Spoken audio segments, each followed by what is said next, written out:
We have just dropped the girls off at school, and before we go to music and movement, which is what we do on Monday, isn't it? We get our groove on. We're going to start making some bread. Now this is really simple. I'm actually going to make a double batch. I'm going to do 2 loaves. One loaf I will do like your traditional loaf of bread that you can slice up for toast, sandwiches, whatever. Yummo. And egg on toast. And egg on toast, as you had for breakfast, didn't you? And the other one I'm going to make sort of like a fancy artisan-ish looking loaf.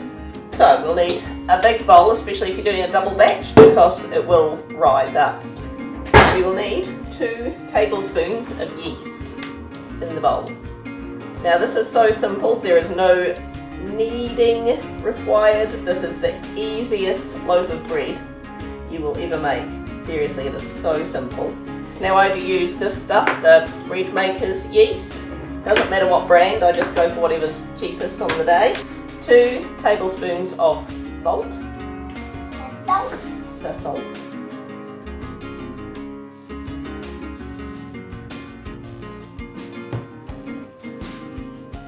Now, into that, then you want 4 cups of warm water. I usually use just hot tap water. I let the hot tap run as hot as the tap will go and put 4 cups of hot water in here. Count 4 with me. 1, 2, 3,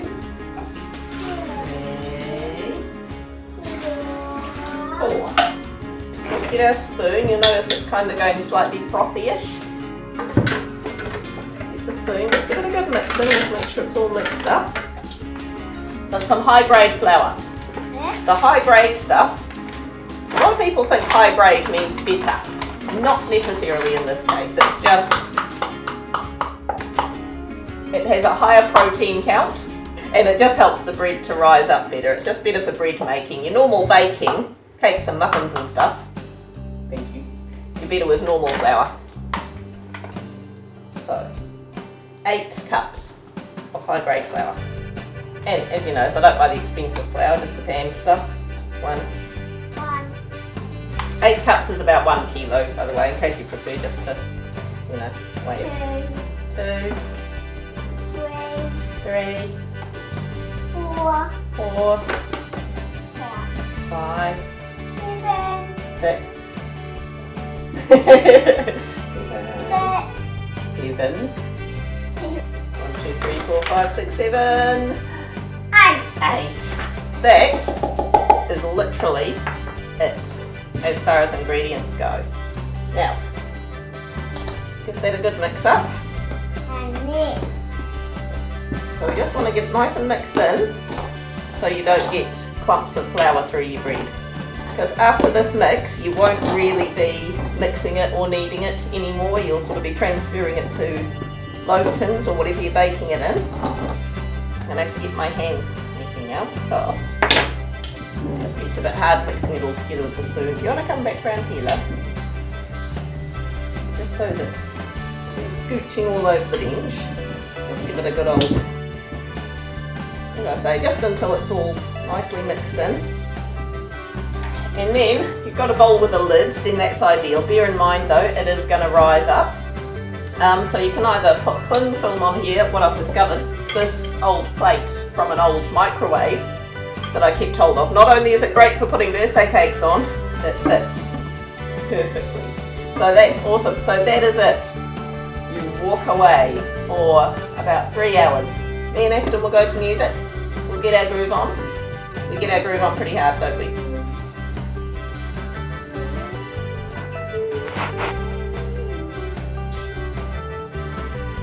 Go about 2.5 hours, and that has risen up quite substantially. Now what you will need is a loaf pan like this. I just got this from the warehouse for $6. For the fancy one, I'm actually just going to put it straight on an oven tray. Get the flour, because this will still be sticky. Just sprinkle a bit of flour over this. There's something quite satisfying about what I'm about to do.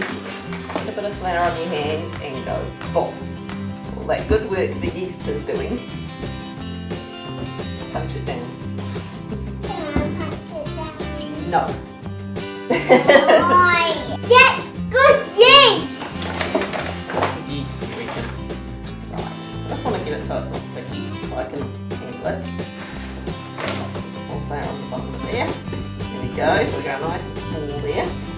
This one, I'm actually just going to brush a little bit of oil in there. So just to stop the bread from sticking, it just helps it slide out nice and easy. I'm going to just splitting this in half. And lock. And just mould it so it's fitting in there nicely. What we're going to do is let's let it sit for about another hour. It depends how big you want it to rise. Be very aware that the longer you leave it to sit, the more it will rise. I learned that the hard way when I made some bread the other week. And it was rising up all nice and I thought, oh, I've got to pick the girls up from school. So I went and did the school run and we went to the library, took some books back, fluffed about, came back, and I had this dough that had basically risen and taken over my bench. As for the fancy looking one, what I'm going to do is more flour on my hands. Pick it up. Pick it up. And put more flour on it. Loppity lop. Now. No, you may not. Okay. Now, that's going to kind of form it so there's a nice smooth top on it. I'll put this on one side. I'm hoping I'll be able to fit both these in the oven at the same time. A nice, smoothest shape. Pretty on top. Round shape.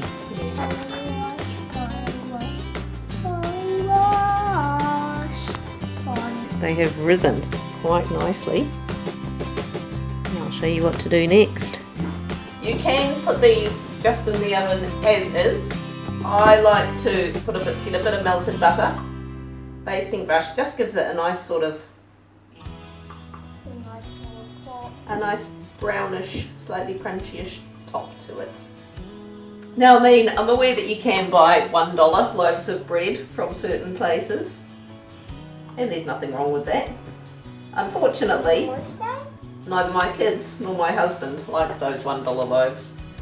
And to be honest, I'm not a big fan either. I don't think they're that nice. These, you know exactly what has gone into it. They freeze well. They're just yummy. On the one I'm calling the artisan one, because it sounds fancy. I happen to have some linseeds here, so let's get the butter on. I'm just going to sprinkle these around. How fancy is this going to look? So this is the sort of thing you make if you're having someone over for lunch. You know, you make one of these nice round ones. So with some cheese and pate, darling. On this one, I was actually going to show a slightly more budget sprinkle option. Rolled oats. I just put them in lines. Would you? Well, I'm just randomly sprinkling. I quite like sprinkling rolled oats on.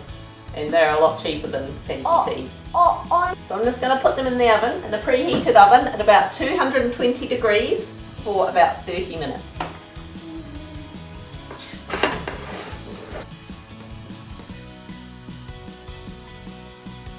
There we go, that is nice and cooled down. Sorry, that just comes out of there beautifully. Is there any oats or stuff in it? No, I didn't mix anything in with it this time. I just did a plain one as an example. White bread. But yeah, you can just put like any kind of grains or anything in with the mixture. There's nothing stopping you doing that. I'll just show you.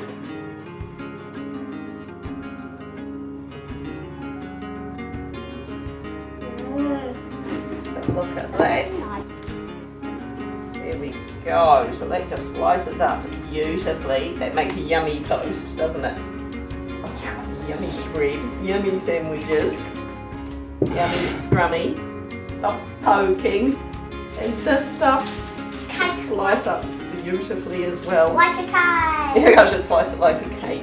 Yeah. Just for the sake of the video, I'm going to slice it like this. It's like a pizza. Poking. I'm poking. Here we go. That is looking absolutely beautiful. So each one of these costs about 90 cents to make. It's cheaper than bread you buy at the supermarket. You know what's in it. It is yummy. It stays nice for a few days if you keep it in the fridge or in the pantry, but you can freeze it. It freezes really well too. So yeah, that's us happy. Do we like this bread, guys? Yeah! I like your enthusiasm, not so much your foot. So there we go. Give us a like. Please leave me a comment and hit the subscribe button for homemade bread. Bread is brown.